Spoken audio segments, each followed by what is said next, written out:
The golden sunset bled across the Nebraska sky as Madeline Keller leaned heavily against the weathered doorframe of her farmhouse, watching her once thriving wheat fields turn golden brown with neglect.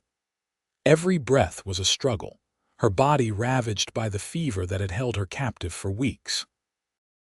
It was 1878, and in these parts, a woman alone with failing health might as well have been dealt a death sentence. Madeline had inherited the 70-acre plot just outside Seward, Nebraska, when her father died the previous winter. At 24, she'd managed well enough through the spring planting, but summer brought a mysterious illness that left her barely able to cross her own kitchen.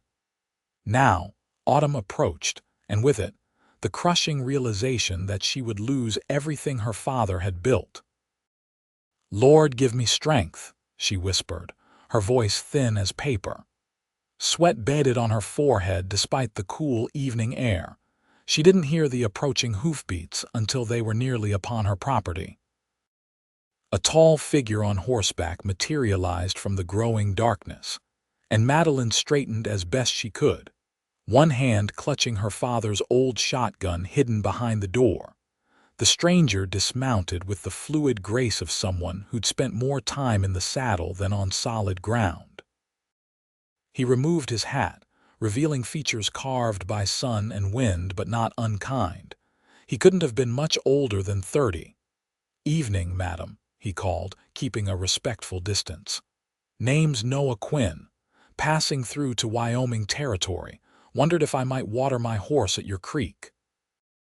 Madeline studied him warily.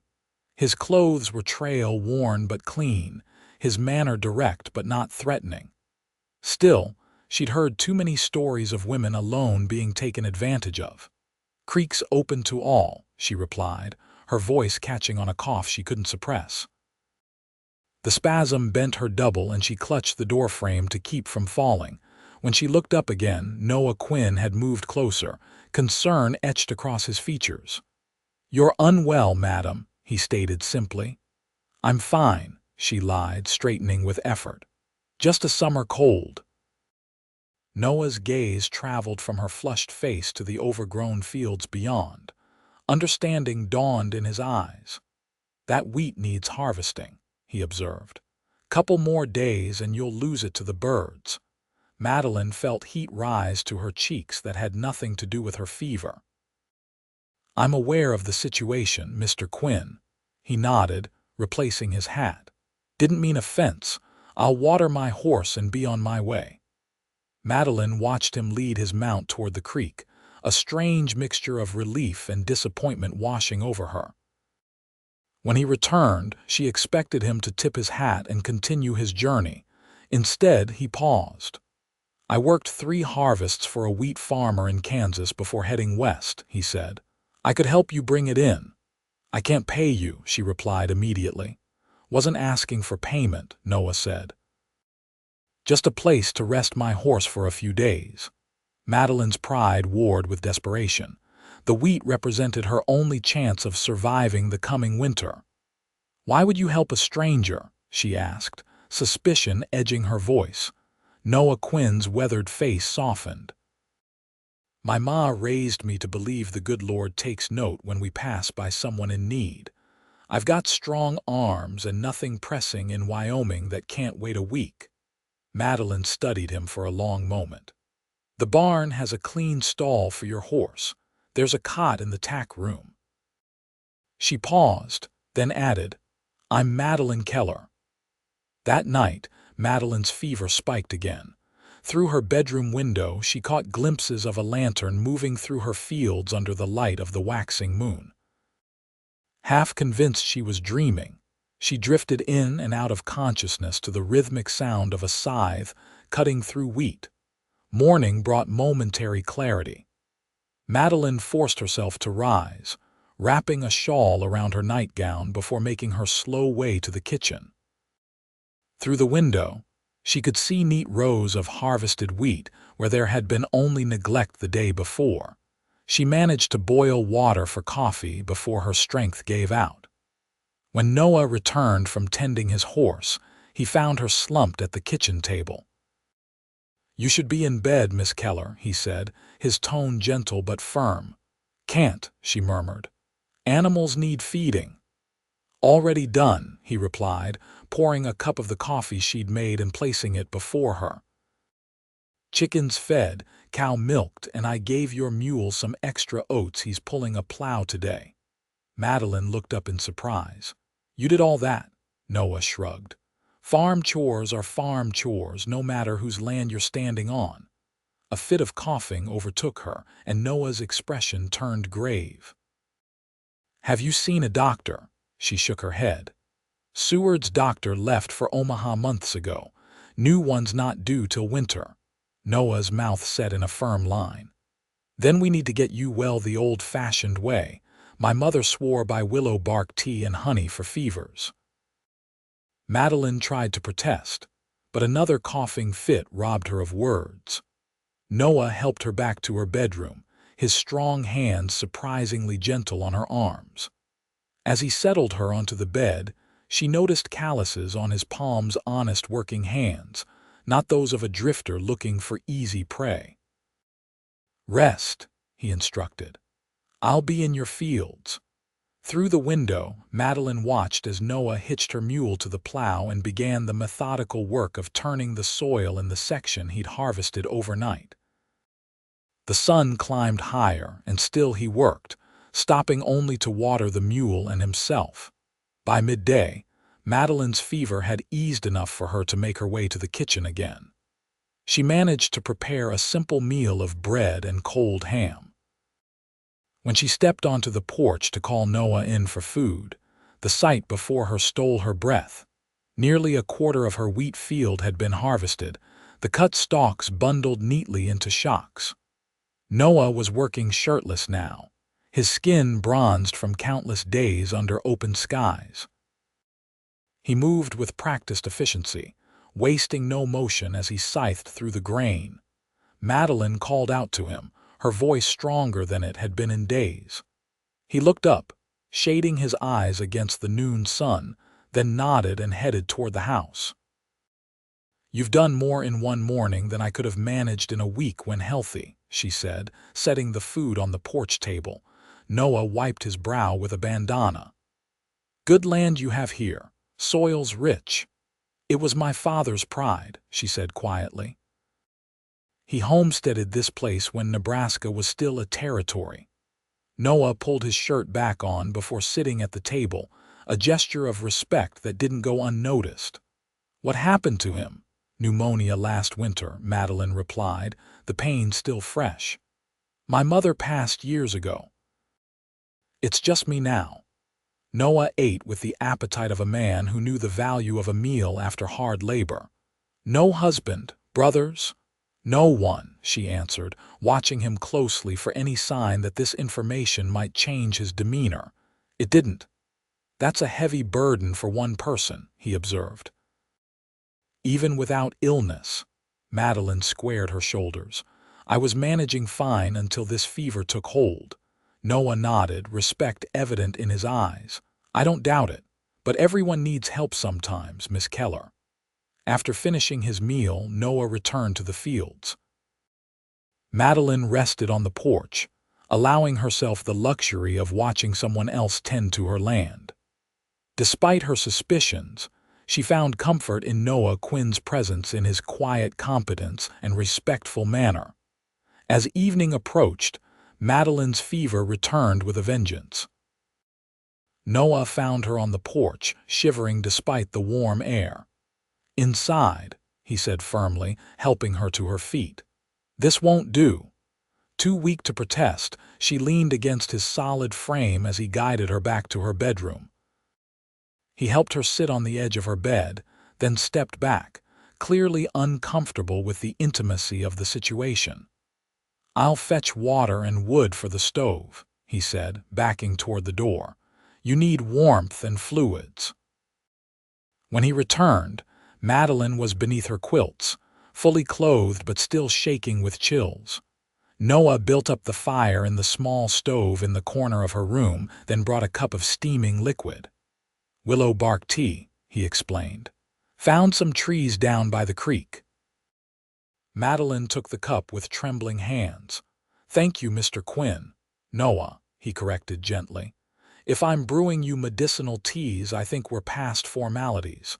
The tea was bitter, but Madeline drank it obediently. Noah, she tested the name. How is it you know so much about healing fevers? A shadow passed over his features.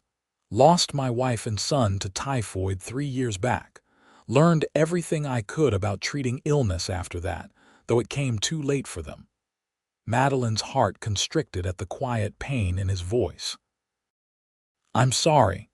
He nodded once, accepting her sympathy without allowing it to linger. The tea will make you drowsy. Rest now. I'll check on you later. True to his word, the tea soon pulled Madeline towards sleep. As consciousness slipped away, she thought she felt the gentle press of a calloused hand against her forehead, checking for fever throughout the night. She half woke to find Noah refreshing the cloth on her forehead, helping her sip water, or simply sitting vigilant in the chair beside her bed. By morning her fever had broken, leaving her weak but clear-headed. Noah appeared in her doorway at first light, relief evident on his face when he saw her sitting up. The fever's passed, she told him, voice raspy but steady. For now, he cautioned. These things often come in waves. You need to keep your strength up. I've imposed on you enough, Madeline began, but Noah cut her off with a raised hand. I said I'd help with your harvest, and I mean to keep my word. One night's work has hardly made a dent. For the next 3 days, a pattern emerged.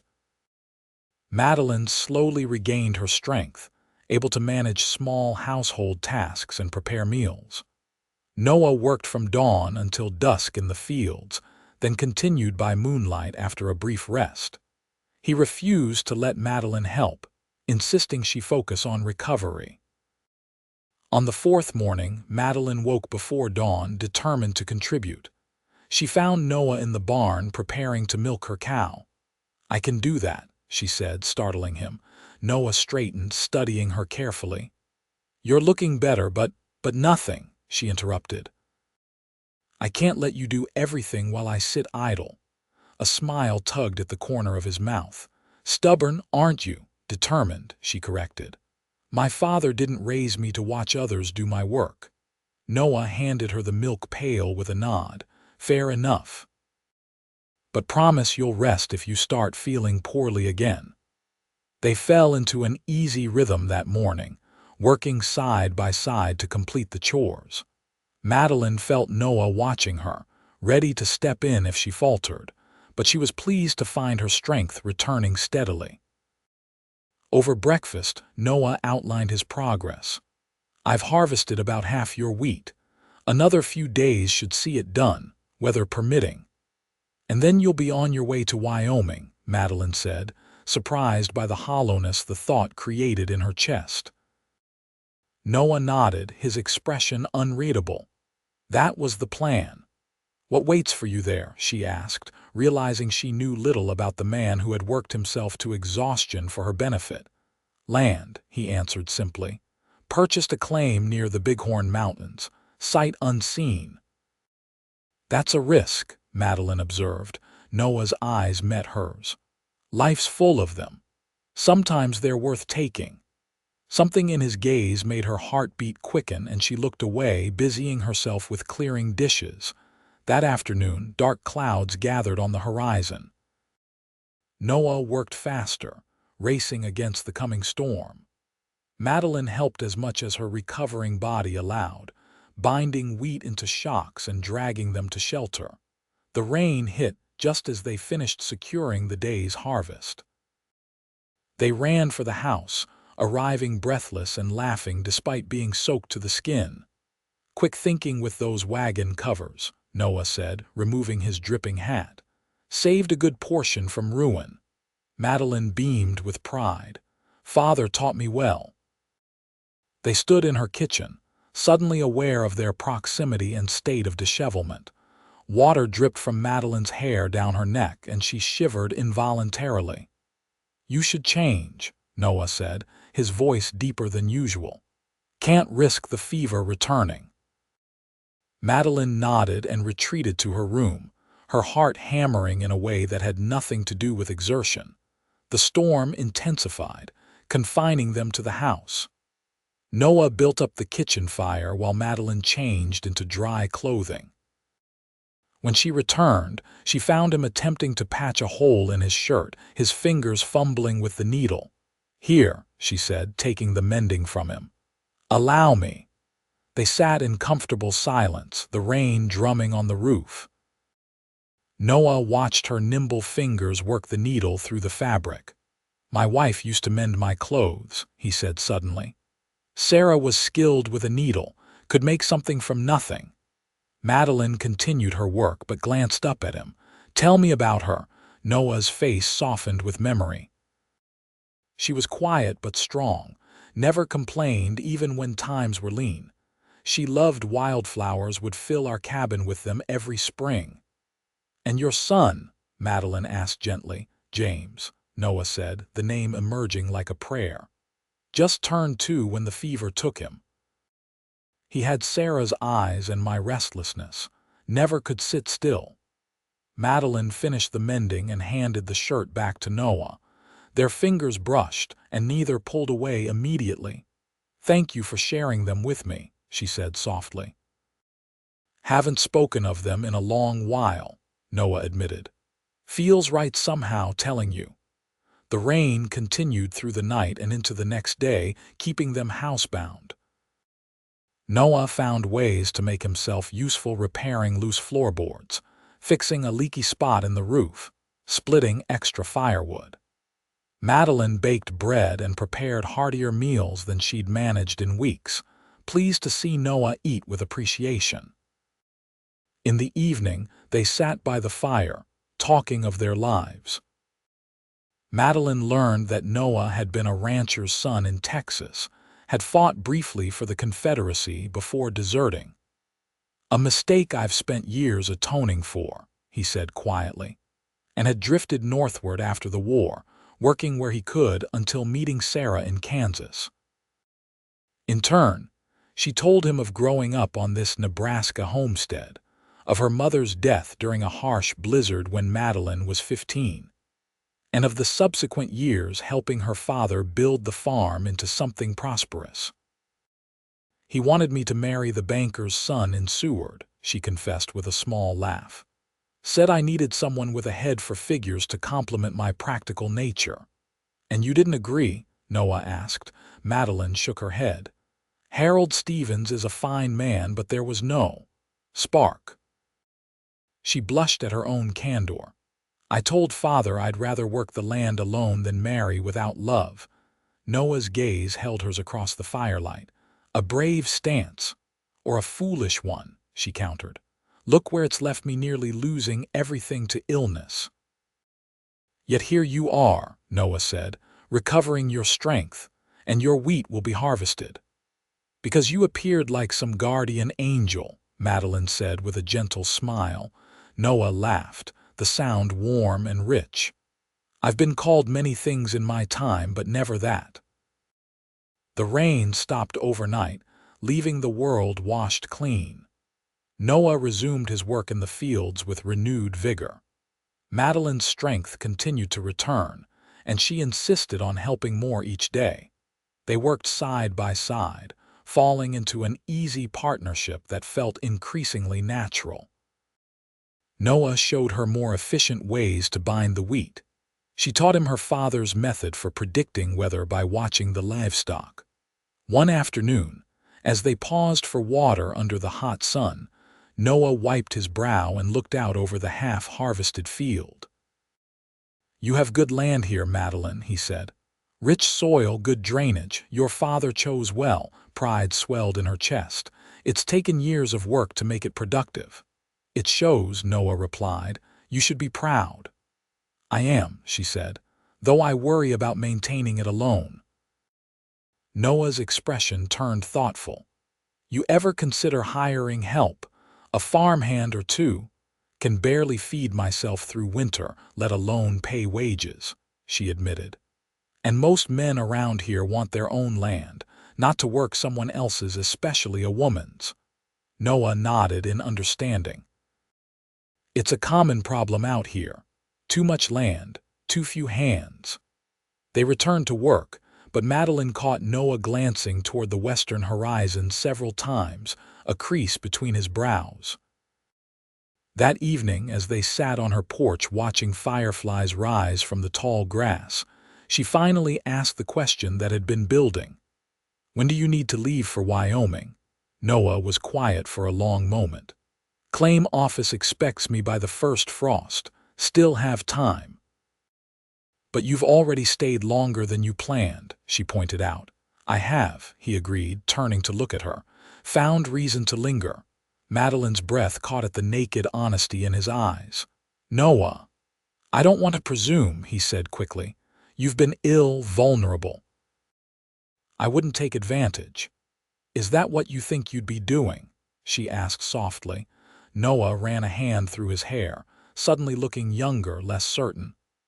"I know what it's like out here for a woman alone, the desperation that can drive decisions. I wouldn't want your gratitude confused for something else." Madeline reached out, covering his hand with hers. "I am grateful, yes, but what I'm feeling now has nothing to do with gratitude." Noah's fingers intertwined with hers, rough against smooth. "What are you feeling, Madeline?" The question hung between them, weighted with possibility. Madeline struggled to find words for the emotions that had been growing since this stranger appeared at her door. "I'm feeling as though someone who was just passing through has somehow become essential," she finally said. "And I'm frightened by how quickly it happened." Noah's thumb traced circles on her palm. "I know the feeling well." "I thought I would never," she began, then stopped herself. "Never what?" he prompted gently. "Never feel this way again," she admitted. "After losing my parents, I convinced myself I was meant to be alone, that wanting more was selfish." Noah shifted closer, his eyes never leaving hers. "Wanting connection isn't selfish, Madeline. It's human." In the silver moonlight, his face was all plains and shadows, but his eyes held a warmth that pulled her toward him like a beacon. Slowly, giving her every chance to pull away, Noah leaned forward. Their first kiss was gentle, questioning. When they parted, Madeline saw her own wonder reflected in Noah's eyes. "I should go," he whispered, though he made no move to leave. "Stay," she replied simply. Noah searched her face. "Are you certain?" "More certain than I've been about anything in a very long time." He kissed her again, deeper this time, and Madeline felt something within her unfurl like a flower opening to the sun. When they finally parted, both were breathless. Noah pressed his forehead against hers. "We should finish the harvest," he said, his voice husky. Madeline laughed softly. "That's what you're thinking about right now, among other things," he admitted with a smile. "But I aim to keep my promises, and I promise to help you bring in your wheat." "Ever honorable," she murmured, tracing the line of his jaw with her fingertips. "Not always," he said, catching her hand and pressing a kiss to her palm. "But with you, I want to be." The next week passed in a blur of hard work and blossoming feelings. By day, they labored side by side, bringing in the last of the wheat. By evening, they discovered each other through conversations that stretched late into the night and increasingly passionate embraces. Noah spoke of his dreams for Wyoming, building a cabin near the mountains, raising horses rather than crops. Madeline shared her hopes for expanding her father's farm, perhaps adding an orchard of apple trees. Neither spoke of the inevitable moment when these dreams would pull them in different directions. On the day they brought in the last of the wheat, a sense of accomplishment mingled with impending loss. They celebrated with a special dinner, using precious ingredients Madeline had been saving for an occasion worthy of celebration. "To a successful harvest," Noah toasted, raising his cup. "And to unexpected blessings," Madeline added, her eyes conveying much more than her words. After dinner, they sat before the fire, the weight of unspoken decisions heavy between them. Finally, Noah broke the silence. "I need to leave for Wyoming within the week," he said, his voice tight with emotion. "If I don't claim that land, I lose everything I've worked toward these past years." Madeline nodded, having expected this moment. "I understand." Noah took her hands in his. "Come with me." The words hung in the air between them, stunning in their simplicity and enormity. "Noah," she breathed, "this is my home, my father's legacy." "I know," he said. "I'm asking you to leave everything you know, and that's no small thing." "It isn't just the land," Madeline said carefully. "We've known each other barely 2 weeks." Noah's grip tightened. "I've lived enough to know when something matters, Madeline. What's growing between us, it's rare. The kind of thing most people search a lifetime for and never find." "And if you're wrong," she challenged. "If we get to Wyoming and discover we've made a terrible mistake, then we face it together," he replied simply. "But I don't think that's what will happen." Madeline withdrew her hands, standing to pace the small room. "My father built this place from nothing. If I abandon it now—" "You wouldn't be abandoning it," Noah said. "We could sell it, use the money to establish ourselves in Wyoming. Sell it." The very idea felt like betrayal. "This land is part of me, Noah." He stood, moving to her but not touching her. "And what about us? What are we part of?" Tears welled in Madeline's eyes. "I don't know. Something wonderful and terrible and impossible." Noah's face fell, but he nodded in understanding. "I won't press you. It's your decision, and I'll respect whatever you choose." That night, they made love for the first time, their coming together both a culmination and a farewell. In the quiet after, as moonlight striped the bed through the window, Madeline traced the contours of Noah's face, committing them to memory. "Ask me again," she whispered. Noah's eyes opened, confusion giving way to hope. "Come with me, Madeline. Build a life with me in Wyoming." She took a deep breath. "I have a counter-proposal." Noah propped himself up on one elbow, attentive. "I'm listening." "Stay here," Madeline said. "Build a life with me in Nebraska." Noah's expression softened. "Madeline, hear me out," she urged. "This land is established, the soil is proven, we wouldn't be starting from nothing." "It's your father's dream," Noah said gently, "not mine." "And Wyoming is yours, not mine," she countered. "We're at an impasse." Noah was quiet for a long moment, his hand absently stroking her arm. "Perhaps there's another way." "What do you mean?" "What if we tried both?" he suggested. "I go to Wyoming, establish my claim, build the basics of a cabin before winter sets in. You stay here, recover fully, prepare the farm for spring." Madeline frowned. "That still leaves us separated." "For a season," Noah agreed. "Come spring, I return here. We plant your fields together, then decide which future to pursue." "You would come back?" Madeline asked, hope and doubt warring in her voice. Noah's gaze was steady. "I would, with one condition." "What's that?" "Marry me before I go," he said. "Become my wife, and I'll know I have a home to return to." Madeline's breath caught. "Noah, that's too fast," he finished for her. "Maybe. But I've lost enough in this life to know that time isn't always a luxury we can count on." Tears spilled down Madeline's cheeks. "If you don't come back, I will," he interrupted firmly. "I swear it on everything I hold sacred." Madeline closed her eyes, imagining the long winter alone, waiting and wondering. Then she imagined a lifetime without Noah, returning to solitude after having known such connection. "Yes," she whispered, opening her eyes to see Noah's face transformed with joy. "Yes, I'll marry you." They wed 3 days later in Seward's small church, with only the minister and his wife as witnesses. Madeline wore her mother's dress, lovingly preserved in lavender for nearly a decade. Noah donned his cleanest shirt, freshly mended by Madeline's careful hands. The ceremony was brief, but heartfelt.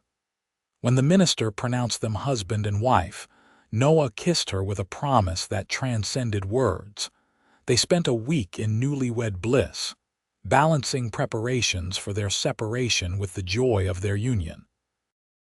Noah repaired every loose board and leaky spot he could find in the house and barn, determined to leave Madeline's home secure for winter.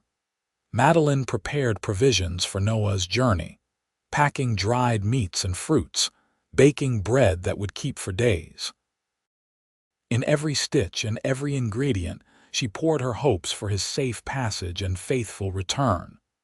On the morning of Noah's departure, a crisp September dawn broke over the Nebraska plains. They stood beside his saddled horse, reluctant to speak the words that would begin their separation.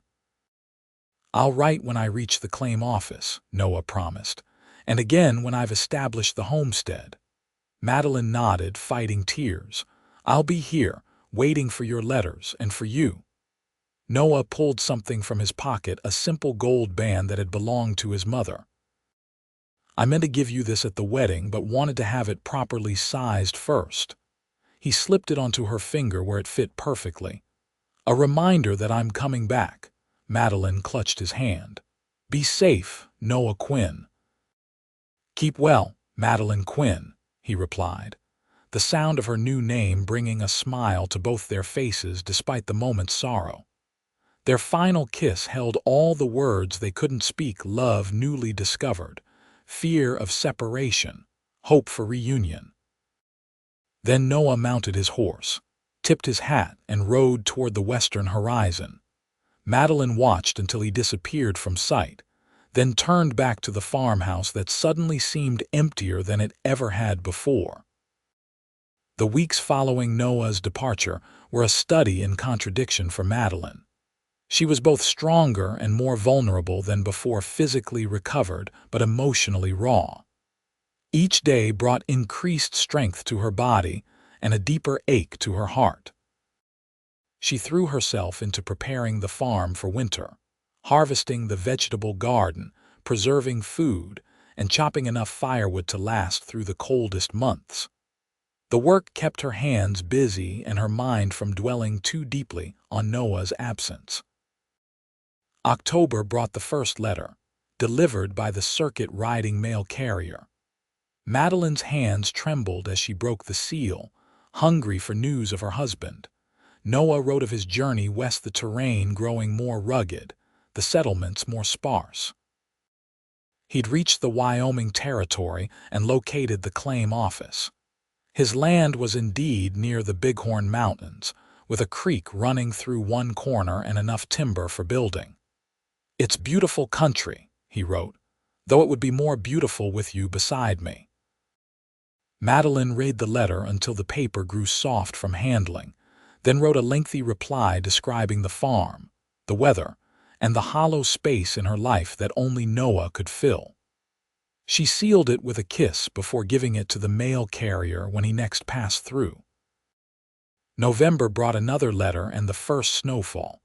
Noah had built a small one-room cabin and a lean-to for his horse. Game was plentiful, water clean. He'd met a few neighbors, mostly hardy souls like himself, looking to carve something from the wilderness. "I think of you constantly," he wrote. "At night, I lie awake imagining you beside me, planning the life we'll build together, whether here or there." December arrived with bitter cold and no letter. Madeline tried not to worry, knowing winter weather often delayed mail in the territories. She kept busy with indoor chores, mending clothes, quilting, and reading the few books her father had collected. Christmas came and went, a quiet day marked only by Madeline's solitary prayers for Noah's safety. New Year's followed with no word, and as January's brutal storms isolated the farm further, Madeline fought against encroaching fear. By February, she had received no word for nearly 3 months. The mail carrier, making his infrequent winter rounds, explained that heavy snows in Wyoming had likely cut off many settlements. "Come spring thaw," he assured her, "you'll probably get a stack of letters all at once." Madeline clung to this hope, even as doubt began to whisper in her darkest moments. Had Noah's feelings cooled once distance separated them? Had he found Wyoming so much to his liking that Nebraska and she had faded in importance? Worse possibilities haunted her: night's illness, accident, or the numerous dangers that lurked in frontier territories. She forced these thoughts away, focusing instead on her faith in Noah's promise to return.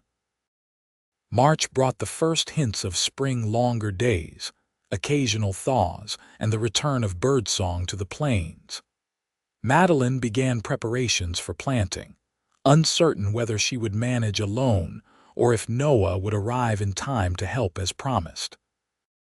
In late March, when the ground had just begun to soften, Madeline spotted a rider approaching from the east, the direction of Seward, not Wyoming.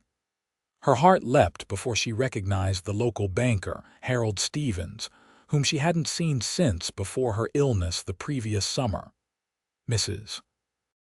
Quinn," he greeted her, using her married name with obvious discomfort. "You're looking well." "Thank you, Mr. Stevens," she replied, wondering at the purpose of his visit. Harold dismounted, removing his hat. "I've come on a matter of some delicacy." Madeline steeled herself. As a banker, Harold rarely brought good news when visiting farms. "I received an inquiry from a land agent in Cheyenne," he continued, "regarding the ownership status of this property." Madeline frowned. "What do you mean?" Harold shifted uncomfortably. "The agent represents a cattle company looking to expand eastward. They're interested in purchasing this land and several surrounding parcels." "It's not for sale," Madeline said firmly. "So I informed them," Harold replied. "However, they asked specifically about your situation." "My situation?" Harold's discomfort increased visibly. "Your marital status specifically. There are rumors in town that your husband may have. Well, that is to say, that he abandoned me," Madeline finished for him, anger rising in her throat. "There's been no word from him in months," Harold said gently. "People talk, Mrs. Quinn." "My husband is establishing our claim in Wyoming," she said stiffly. "He'll return in spring as promised." Harold nodded, though doubt was clear in his eyes. "Of course. I merely wanted to warn you that these cattle interests can be persistent. They pay handsomely, but they don't take refusal well." After Harold departed, Madeline sat on her porch, troubled by this new development.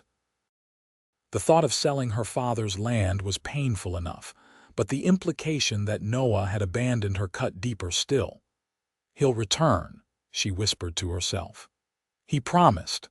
April arrived, bringing mud season and the frenetic activity of spring planting. Madeline worked from dawn till dusk, preparing soil and sowing the wheat that would sustain her through another year. Each evening, she collapsed into exhausted sleep, too tired even to worry about Noah's continued silence. In late April, as the first green shoots pushed through the soil in Madeline's fields, she woke one morning to the sound of hoofbeats. Heart pounding, she threw a shawl over her nightgown and rushed to the porch. A group of riders approached 5 men on horseback, their manner businesslike rather than threatening. The lead rider, a well-dressed man in his 50s, removed his hat as they reached her yard. "Mrs. Quinn," he called. "I'm Edward Blackwell, representing Western Consolidated Cattle." Madeline's stomach dropped. The company Harold had warned her about. "My land is not for sale, Mr. Blackwell," she said without preamble. Blackwell offered a practiced smile. "I understand your attachment to your property, Mrs. Quinn. However, I believe our offer will demonstrate our seriousness." He extended an envelope. When Madeline made no move to take it, he placed it on the porch railing. "We're prepared to pay 3 times the market value," Blackwell continued. "Enough for you to establish yourself comfortably anywhere you choose." Madeline crossed her arms. "As I said, this land is not for sale at any price." Blackwell's smile tightened. "Mrs. Quinn, I admire your loyalty to your father's homestead, but you must consider practical matters. A woman alone cannot manage such an operation indefinitely." "I'm not alone," Madeline replied. "My husband will return shortly."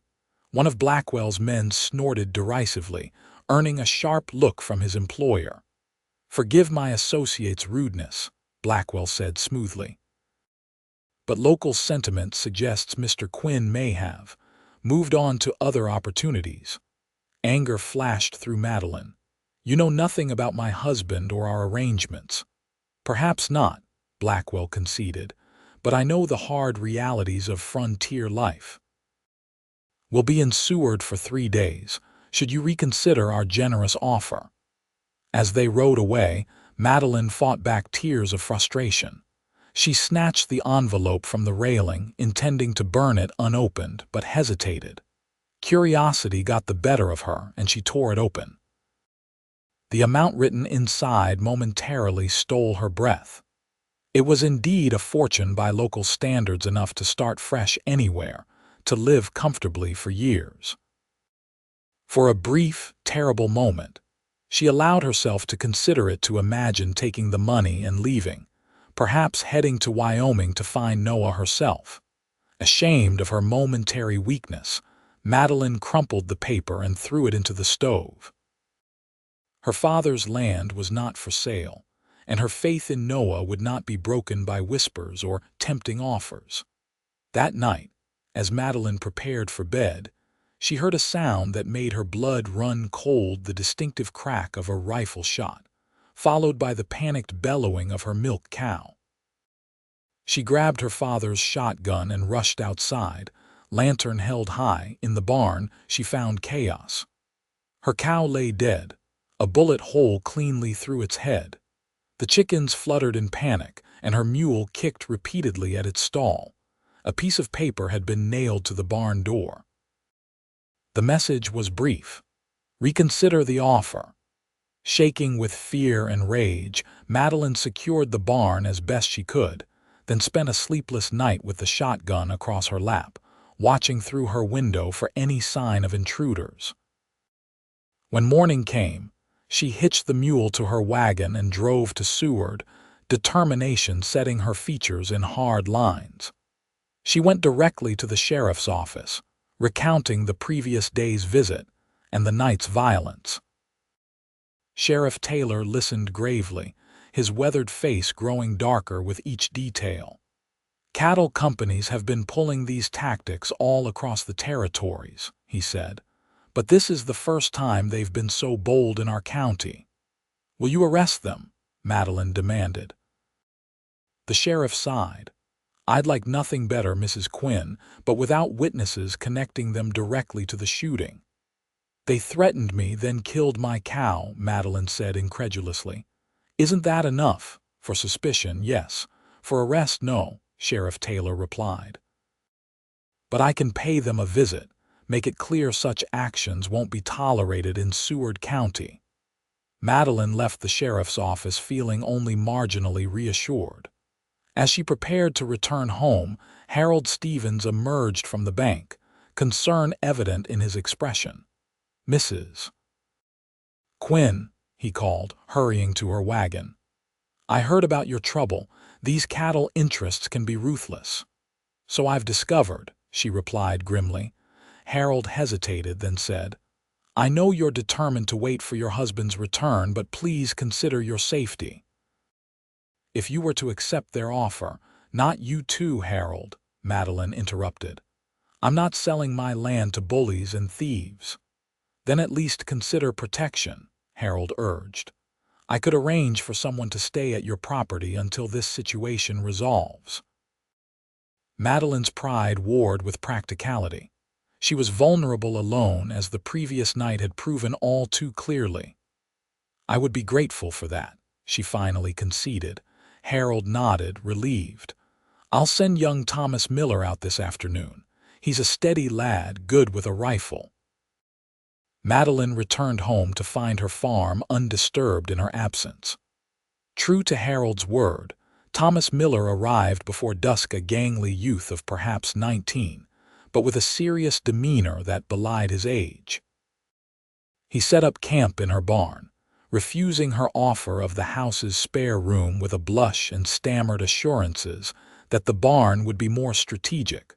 For 3 days, Madeline continued her spring work under Thomas's watchful eye. There was no sign of Blackwell's men, and she began to hope they had accepted her refusal, or that the sheriff's warning had deterred further intimidation. On the 4th day, Thomas rode to town for supplies, leaving Madeline alone for the first time since the cow incident. She was in her vegetable garden, planting early peas, when she heard approaching riders. Her heart sank as she recognized Blackwell at the head of a larger group than before, at least 8 men, their expressions grim. "Mrs. Quinn," Blackwell called, his former politeness replaced with cold efficiency. "I've come for your final answer." Madeline straightened, brushing soil from her hands. "It hasn't changed, Mr. Blackwell. Now please leave my property." Blackwell signaled, and 2 men dismounted, heading toward her barn. "I'm afraid we've reached the limit of negotiation, Mrs. Quinn. Western Consolidated will have this land one way or another." Terror and fury battled within Madeline as she realized their intent. They meant to burn her out. "Stop!" she shouted, running toward the house where her shotgun waited. "Sheriff Taylor knows about your threats." One of Blackwell's men intercepted her, grabbing her arm with bruising force. "No law out here today, madam." Madeline struggled, but the man's grip only tightened. She watched in helpless horror as smoke began to rise from her barn, the structure her father had built with his own hands, now feeding flames that would soon devour her entire world. "You're making a terrible mistake," she spat at Blackwell. He shrugged indifferently. "Once your buildings are gone, you'll have little choice but to sell. We'll still pay fairly less repairs for the damage, of course." A gunshot cracked through the air, making everyone freeze. It had come from the direction of the road, not the burning barn. "Let her go," commanded a voice Madeline had feared she might never hear again. "Now." Noah sat astride his horse at the edge of the property, rifle raised and ready. Beside him were 3 other men, similarly armed. The man gripping Madeline's arm hesitated, looking to Blackwell for direction. "I said now," Noah repeated, his voice deadly quiet as he aimed directly at the man's chest. The grip on Madeline's arm released. She stumbled forward, then ran toward Noah, tears of relief streaming down her face. Without taking his eyes or rifle off Blackwell's men, Noah reached down with one arm, pulling Madeline up behind him on the horse. She wrapped her arms around his waist, breathing in the familiar scent of him, reassuring herself that he was real. "Mr. Quinn, I presume," Blackwell said coldly. "Your reputation for timing precedes you." "And yours for thievery precedes you, Blackwell," Noah replied. "I've encountered your company's tactics in Wyoming." Blackwell's eyes narrowed. "This is business, Quinn, nothing personal." "You threatened my wife and tried to burn our home," Noah said evenly. "That's about as personal as it gets." One of the men with Noah moved his horse forward. "As U.S. Marshal for this district, I'm placing you under arrest, Blackwell, you and your men." Blackwell's expression darkened. "On what charges, Marshal?" "Arson, intimidation, destruction of property, and conspiracy to commit land fraud," the marshal replied. For starters, what followed was tense but brief. Outmanned and outgunned, Blackwell's men surrendered their weapons. The marshal and his deputy escorted them toward Seward. Leaving Noah, Madeline, and the 3rd rider, a Cherokee man Noah introduced as John Eagle, who had guided him through unfamiliar territory to deal with the burning barn. Fortunately, the fire had been set recently enough that they managed to extinguish it before it spread beyond one wall. The structure was damaged but salvageable. When the immediate crisis had passed, Madeline turned to Noah, emotions overwhelming her. "You came back," she whispered, touching his face as if to convince herself he was truly there. Noah pulled her into his arms. "I promised I would." "There were no letters for months," she said, the fear and doubt of those long, silent weeks finally spilling over. "I thought I wrote every week," Noah said, frowning. "Sent them with traders heading east." Understanding dawned on both their faces simultaneously. "Blackwell," they said in unison. "He must have intercepted them," Madeline realized, "to make me believe you'd abandoned me." Noah's expression darkened. "He'll answer for that along with his other crimes." That evening, after John Eagle had departed to make camp by the creek, politely declining Madeline's offer of the house, husband and wife sat before the fire, bodies and spirits reconnecting after months apart. "When did you suspect something was wrong?" Madeline asked, nestled against Noah's chest. "When I received no replies to my letters," he explained. "By February, I was convinced something had happened. I would have come sooner, but late winter storms made travel impossible until recently." "And the marshal?" Madeline questioned. "Blackwell's company has been using these tactics across Wyoming and Nebraska," Noah said. "The marshal was already building a case when I met him in Cheyenne. When I told him about our farm here, he connected the dots." Noah stroked Madeline's hair, his touch reverent. "I was terrified I'd arrived too late when we saw the smoke." "But you didn't," she assured him, squeezing his hand. "You came exactly when I needed you most." They talked long into the night, sharing the experiences of their months apart. Noah described the Wyoming homestead, the challenges and the beauty, the hard work and the promise. Madeline recounted her recovery from illness, the successful harvest, and the long winter of waiting. "I've been thinking," Noah said as the fire burned low, "about our future." Madeline tensed slightly, uncertain what decision he had reached during their separation. "And I filed all the necessary paperwork to secure the Wyoming claim," he said. "It's ours legally now, whether we live there or not." "That's good," Madeline said carefully. Noah took a deep breath. "But seeing this place again, understanding what it means to you, I don't want to ask you to leave it." Madeline sat up, searching his face. "What are you saying, Noah?" "I'm saying we have choices," he replied. "We could sell the Wyoming claim, stay here, and use the money to expand this farm. Or we could keep both properties, spend summers here where the farming is established, winters in Wyoming where I can raise horses." Hope blossomed in Madeline's chest. "You'd be willing to stay?" "I'd be willing to go where you're happiest," Noah said simply. "These past months showed me that land is just land. You're my home, Madeline." Tears filled her eyes. "And you're mine." She pondered his suggestions, particularly the second one. "Could we really manage both places?" "It wouldn't be easy," Noah admitted. "We'd need to hire help eventually, especially if our family grows. But it could work." The mention of family brought a flush to Madeline's cheeks. "About that," she said softly, "I've suspected for a few weeks now, but wasn't certain until recently." Noah's eyes widened as her meaning dawned on him. "Madeline, are you saying?" She nodded, a radiant smile breaking through her tears. "You're going to be a father, Noah Quinn, sometime in late autumn, I believe." Joy transformed Noah's features. He gathered Madeline in his arms, laughing and crying at once, his hand moving to rest tenderly over her still flat abdomen. "Now we definitely need to decide where to settle," he said when he could speak again. Madeline leaned against him, contentment washing through her. "I think I like your second idea, the best of both worlds."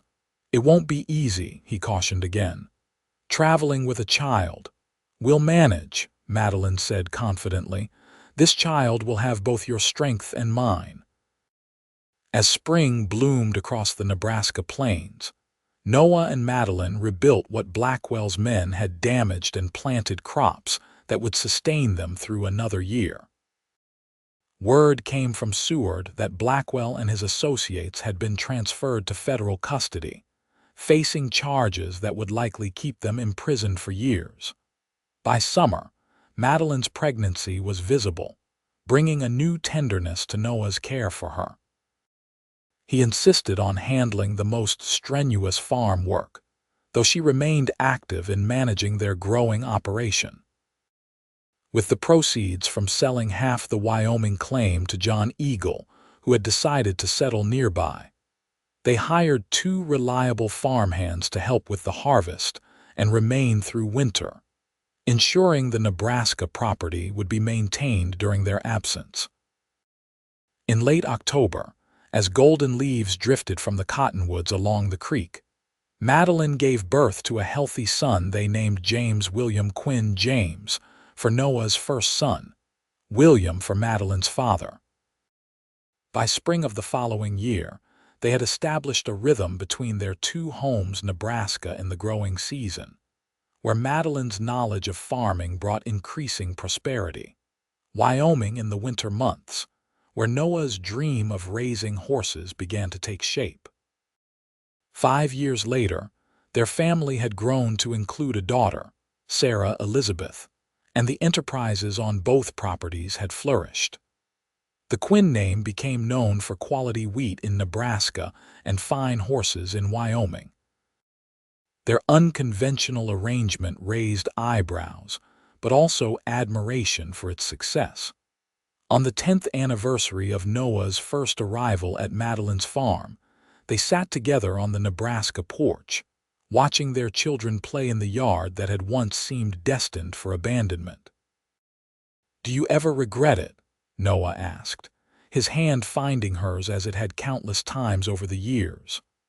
"Our divided life," Madeline smiled, remembering the desperately ill woman who had once stood in that same yard, certain her future held nothing but loss. "Not for a moment," she replied, leaning against the shoulder of the man who had worked her fields by moonlight and saved more than just her harvest. "We're not divided, Noah. We're multiplied." Noah pressed a kiss to her temple, his love as steady and true as it had been from the beginning. "Indeed we are, Mrs. Quinn. Indeed we are." As the sun set over their Nebraska fields, painting the sky in the same golden hues that had welcomed Noah a decade earlier, Madeline Quinn knew with absolute certainty that her father would have approved of how his legacy had grown not just in prosperous land and healthy crops, but in the love that had transformed a dying homestead into the heart of a family's empire.